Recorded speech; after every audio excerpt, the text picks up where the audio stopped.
കുറേ നാളത്തെ ഒരാഗ്രഹമാണ് സുഭാഷ് എന്ന് പറയുന്ന ചെറുപ്പക്കാരൻ സാധിക്കാൻ പോകുന്നത്. ഗതാഗത വകുപ്പ് മന്ത്രിയും MLA-മായിട്ടുള്ള ശ്രീ കെ വി ഗണേഷ് കുമാർ സാറിൻ്റെ വീട്ടിലാണ്.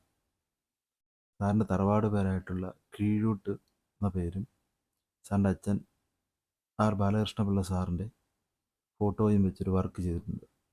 അത് കൊടുക്കാൻ വന്നതാണ്. ഈ നിൽക്കുന്നതാണ് സുഭാഷ് എന്ന് പറഞ്ഞ ചെറുപ്പക്കാരൻ.